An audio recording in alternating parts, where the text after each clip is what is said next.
There's your Sunday morning shot. A little late. That's going toward 8 o'clock. Kind of had to wait for it to get in. I was up here last night after I put the video up, messing with it a couple of times. Sped it up more than I wanted to. I mean, really, it shouldn't have been in for another couple hours, but it's in now. So, go shut the pump off and take a look at things and decide if we want to run it out, make the last pass on that field, and then try to do something with it, or bring it in and try to tear it apart now. And yeah, they're all in there, with the exception of two calves that I can see. One here in the sun and one over there in the shade. I think that's the youngest heifer calf over in the shade. She seems to like it over along that fence. I don't know why. So, anyway. And then I'm not totally sure it's all the way in. I mean, it might be a little short. I probably should run up there and check before I shut the pump off. Although I don't hear the turbine, so I'm going to guess it's all the way in. If not, hell, it's got to be in close enough to pick up the carriage, right? And a lot of those machines, when the turbines go out on them, they just bypass them and put a little gas engine on them. Run some gearing to them to make them go the speed they want. In fact, the newer ones don't even have a turbine. They're all gas engine mounted on them, hydraulic drive, flow control. The bad thing about them, especially the guys running, silage corn for sweet corn, if something happens to that gas engine, it quits moving. Runs out of gas, or bird craps on it and shorts the plug out. Who knows? Anything can happen. And it stops moving, and it sits there and runs all night in one spot. And most of those are running bigger guns than we're running. They're putting a lot more water down per minute. And the other drawback is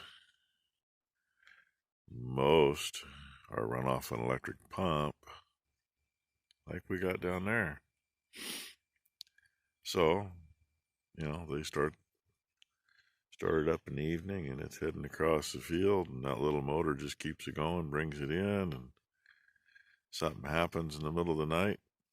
Car runs into a power pole. That seems to be a pretty regular thing everywhere. And the power goes out. They have no idea that it quit pumping water. They're home in bed asleep. Go out in the morning to find the thing all the way in. And okay, well, how much water really got done, because it's dry as a bone. Yeah. Just the little things I always think about. This is the what if and the whatever else. Anyway. Yeah, now she's going to come up here. She's like, what you doing? Yeah, I'm going to ignore you. Even if I creep toward her. Oh, now she's going to look at me. I pointed almost too much at her. Make her a little nervous. 511C. I thought that's who you were. Yeah, she don't care. Oh well. And the dew this morning out here looks pretty heavy. Up in the barnyard, not quite as heavy. It's supposed to be a warm one again. So hopefully the dew isn't too heavy, and maybe we can get a combine going today. We'll see. Like normal, I missed it. About a half a dozen calves just going in up there. They just did a dead run from clear over there. Yeah, I was shutting the pump off. Didn't get my phone out of my pocket quick enough. Oh well. I try to get that kind of stuff. It just doesn't always happen. Oh, yeah, and 5'11" sea calf, she went on up into the barn, but there's that little one. She's just kind of ambling. I got to the bottom of the hill and she running a couple circles and then went up to about there, and she's been there ever since. Still a few of the other bunch clear over there. Other than that, I think they're all in. And steer standing out there looking out like, oh, I sure wish I was out there where all that green grass is. Yeah, not gonna happen there, bud. They're already getting pretty close to going to freezer camp.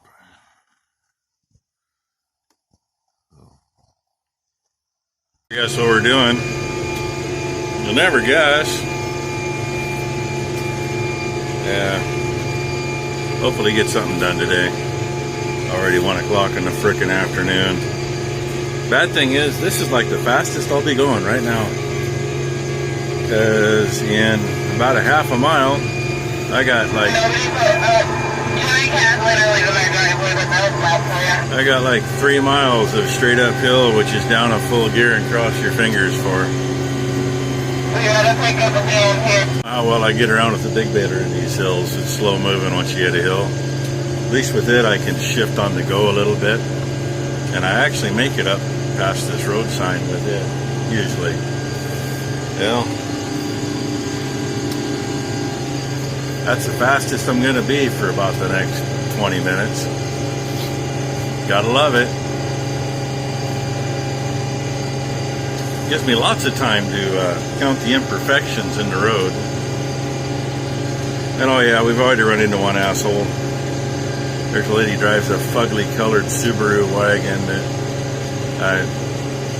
you see her, you know how she goes.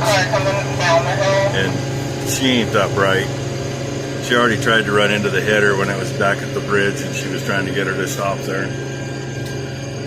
Oh, then she met me and got mad at me because I was not on this road yet. I was at the intersection patiently waiting. It's nice to be on a road that doesn't get much traffic, because not like we got a lot of choice here. And yeah, it's a shithole. There's actually quite a bit of oats in spots, so we're hoping it's going to be all right. I have always freaking hated is getting this thing on and off of the trailer. I'm hung up. Back of the combine's in the air a little bit. So we're going to try to block under the tire. See if I can back off of it. Because I'm setting down hard on it and I can't get off of it. Pain in the frickin' ass. We found a couple blocks by their building. Kind of pivoted off and got a block under the tire to raise the combine up and over.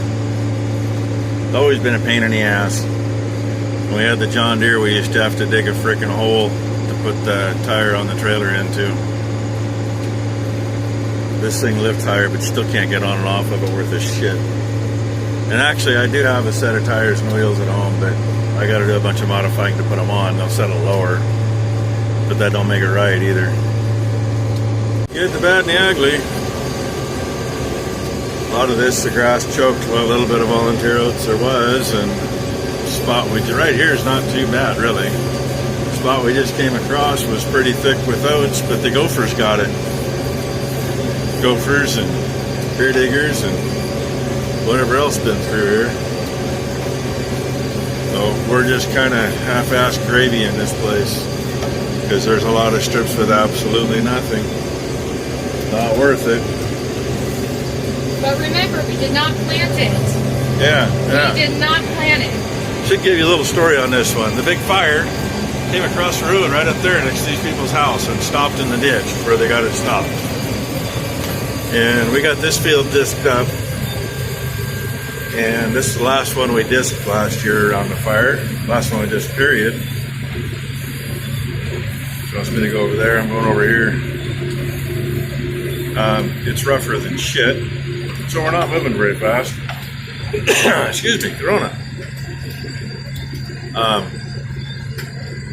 That and I got my phone in my hand.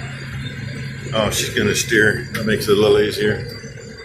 Anyway, tractor sat over there this side of that little barn for a month.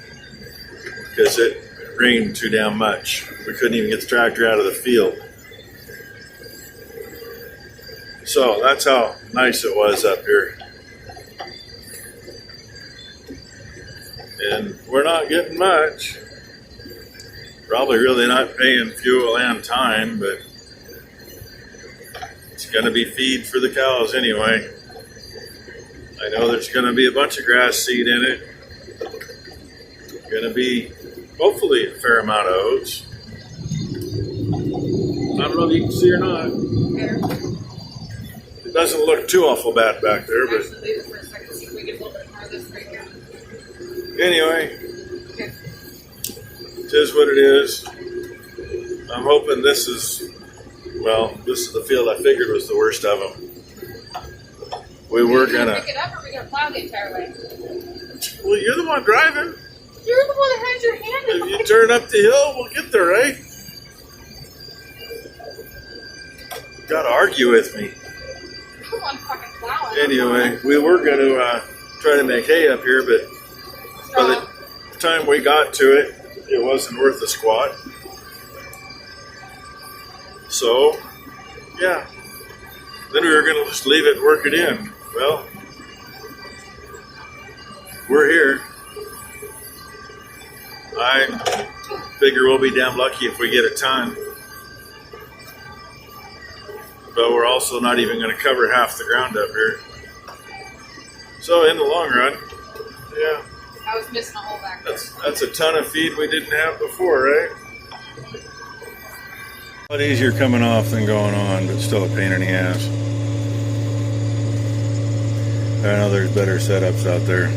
This trailer is actually made to be able to move any header from any brand up to about 30 feet long. But it is a pain in the ass. But it works. We had some nice oats someplace.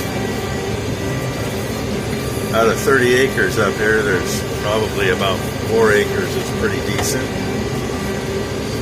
And probably about 8 acres that's, we're gonna go over it. The rest of it, out with it. All help build the soil. But between another piece, which we only did about 4 acres out of 12, and this one, we don't have a bin full yet. I know part of this shit's already fell out, but Probably about half. If it evened out, maybe. Yeah. Maybe. oh, yeah, Maybe. we got 100 bushel, somewhere in there so far. Oh well, just what it is. Get off our asses and get it done right this fall and get some stuff planted so we actually got something next year. We're done with this place. More left up there. She's waiting on me. We basically got a full bin between both places we did today. Woohoo. Almost put more miles on the road than we did in the field, but oh well. It is what it is. And I'm not going to fight traffic to take that thing down the hill tonight. So, this is the end of your video. Thanks for watching. I know, it's a shitty crop. Shitty volunteer crop even.